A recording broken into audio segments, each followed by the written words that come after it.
we've come to the view that both ethical subjectivism and cultural relativism have serious problems. So let's look rather at the opposite side of this question about the nature and status of ethics, and that's questions about whether ethics could be objective, whether there can be any ethical rules that are objectively true, and if so, what they might be. Well, as I mentioned on Wednesday, in the philosophical traditions, we have these just representative philosophers, Hume, who is saying that reason is always the slave of the desires, and Kant, who thinks that reason tells us that there is a moral law which we can all rational beings have access to. So what's the moral, is Kant's view of the moral law? He suggested that there's something he called the categorical imperative, so a kind of a command that applies to everybody in all circumstances, and he gave various formulations of it.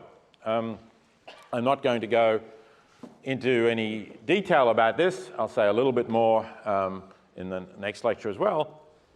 But the most basic form of it is the idea that you should act so that the maximum of your action can be a universal law. So what's the maximum of your action? It's kind of what you would see as the essence of your action. So might be something like keep your promises, tell the truth, don't kill people, or don't kill people except in self-defense, or something like that. So I was going to remind you of the Rachel's quote that we had last time, that morality is the effort to guide your conduct by reason. And then the question is, what are these reasons? And this is what we're up to. So Kant says, act only on a maxim that you can will to be a universal law. And purely by coincidence, as I was looking at the news just this morning, I saw this little story from Associated Press, which I thought was rather curious, given that, as I said, Kant says you should act on a rule that ought to be a universal law. And I don't know how you would make a universal law out of if somebody disagrees with you in a debate, you pull out a gun, all right, in this case not a lethal weapon, fortunately, and shoot him. But you know, I particularly like this last line. It was not clear which of Kant's. And Kant has a lot of ideas. He doesn't only talk about ethics. So I guess we hope that they were not discussing what we're about to discuss, but this is a warning. Please be civil in your discussions of Kant or of any other topics in this course. But there is actually, you can debate whether this idea of Kant's is something that is a useful, whether it's true or whether it is a useful way of guiding our conduct. And here's another problem with it. So here's something that you would have difficulty making a universal law, although it seems quite an innocent practice, right? If you don't like commuting in heavy traffic, then why not just leave work an hour after rush hour? But if you make that a universal law, all you've done is delay rush hour by an hour. And if you keep doing it, you'll be coming home very late, I suppose, eventually. So it seems like you can't make this into a universal law. So does that show that it would be wrong to leave work an hour after rush hour? I would say no, it doesn't show that. So that shows that, at the very least, we need to in some way modify that idea that the maximum of your action has to be universal law, or we have to be more careful about what the maximum of our action is. I've suggested this maxim, but what you could do is make it more specific, and you could say, if everybody else is going to continue to leave work at, let's say, 5 p.m., then leave work at 6 p.m. And there's no problem with universalizing that because, you know, as long as everybody else is continuing to leave work at 5, it makes sense to leave work at 6 and you achieve what you want to achieve. So what that shows is that you can use this in a way that makes it more workable, but the question always then is, how specific are you going to make your maxim? And you can have the opposite problems, that you could make your maxims extremely specific. So you could describe yourself in great detail, you know, such detail that it's a completely unique description. Nobody else, let's say, has the same pattern of freckles on their body. If you measure them down to some tiny distance apart, nobody else has exactly that pattern. So you could describe yourself that way, and then you could say, it's all people who are like this are able to cheat, steal, lie, and the rest of it. And obviously there's something gone wrong there, and we don't want to do that either. So we need some other kind of understanding. If there is a useful idea behind Kant's maxim, it needs to be different. So here's one suggestion, comes from a former professor of philosophy at Oxford University who happened to be my teacher at the time when I was a graduate student. So he developed this idea of what he called universalizability, which is that if we make a moral judgment, we have to be prepared to apply it in a universalizable way to any situation, real or hypothetical, that is identical in its universal properties to the one you just described. So let's take the example I gave you before. You think that you make the claim that it's all right for somebody with exactly the same pattern of freckles that you have to cheat other people. Now, though, you have to consider a hypothetical situation, not just actual situations. Actually, you're the only person in the world with this pattern of freckles. But hypothetically, you can imagine that you're not. You can imagine, in fact, that you don't have this pattern of freckles at all, but somebody else does. Are you going to agree that it's all right for them to cheat you because they have this pattern of freckles? You're not. I mean, the whole point of adopting this very specific principle, obviously, was to enable you to get away with cheating others, to justify yourself in cheating others. Now that you're on the receiving end, you don't want to endorse that principle anymore. So that's the kind of test that Hare is talking about. Of course, you say, well, what's a universal property? I mean, some things you can't switch like that. So if you'd say, it's all right for me to cheat other people, and I can universalize that, and even if I imagine other situations in which it's me cheating other people, that's fine, as long as I think it's me. So the point is that me and I and similar things like that are not universal. They are particular properties that refer to a particular individual. And so essentially the idea of this principle, and what you could say is maybe the ethical truth behind Kant's principle, is that we can't tailor moral principles for ourselves. If something is wrong for one individual, it must be something about the situation or something about that person, not just the fact that that person is one individual and I'm a different individual. Morality is not individual in that sense. That's the claim.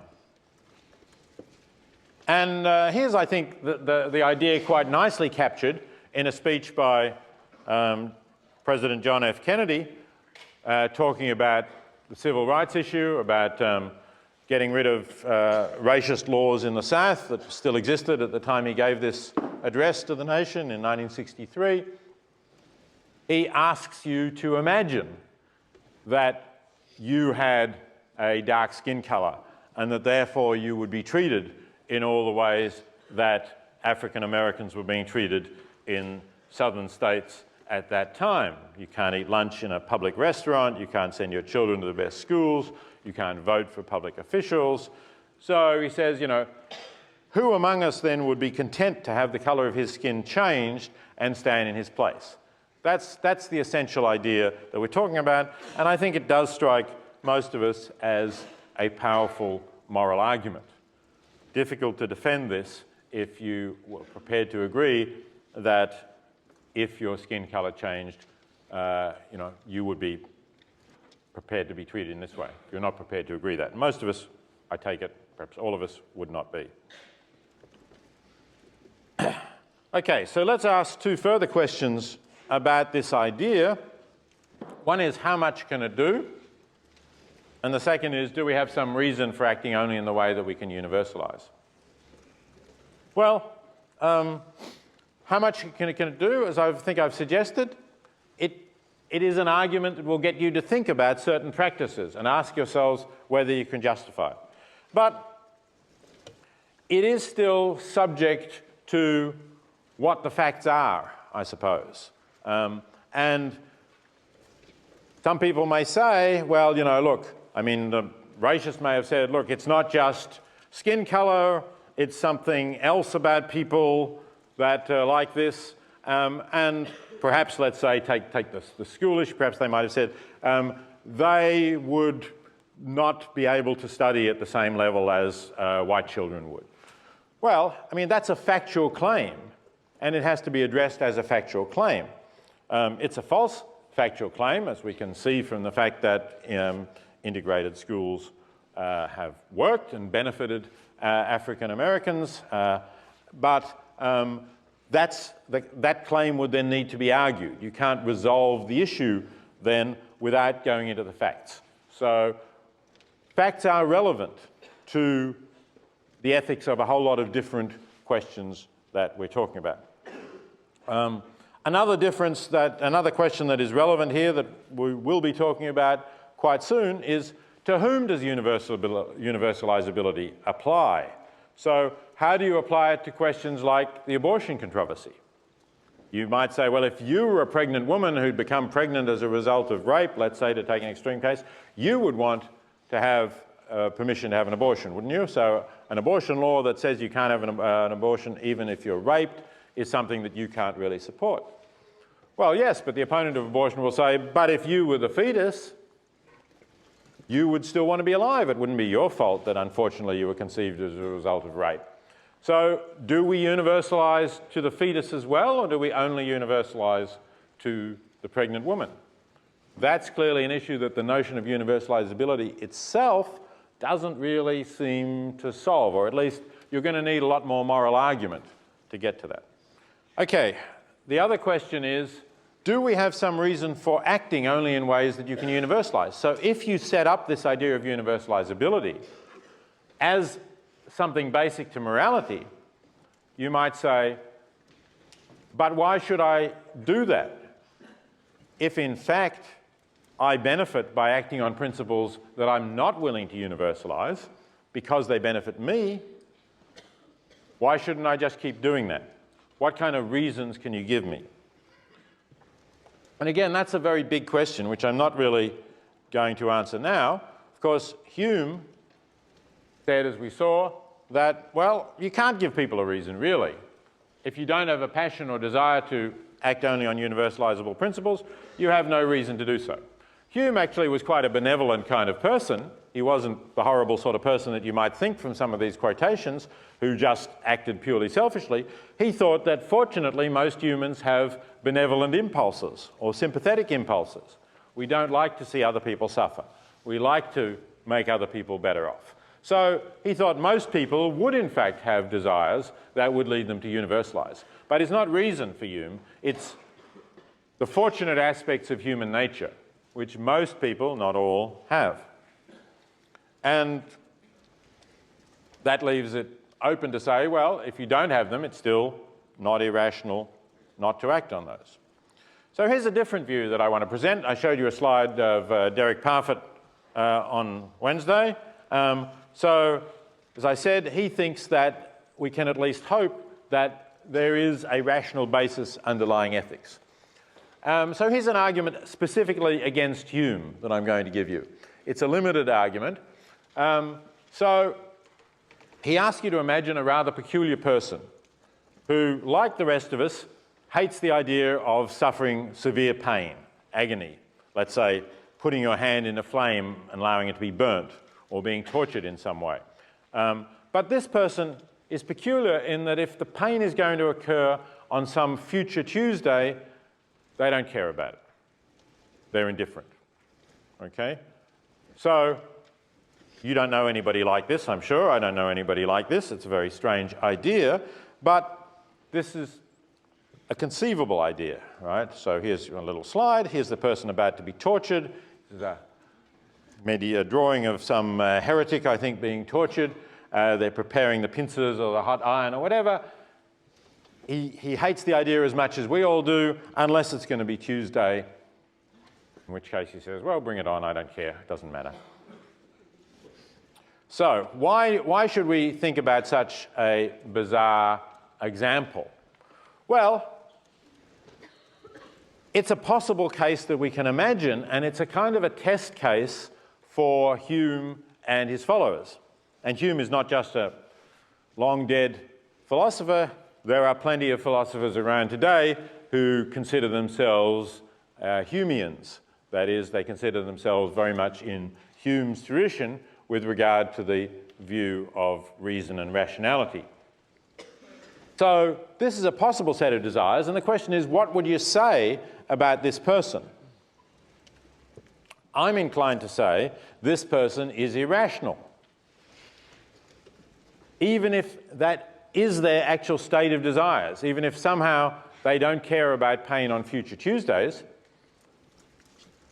they're irrational in making this distinction between Tuesday or any other day of the week, because pain is just as bad whatever day of the week it falls on. And it's not as if when Tuesday comes around, they're going to be laughing and smiling while they're being tortured.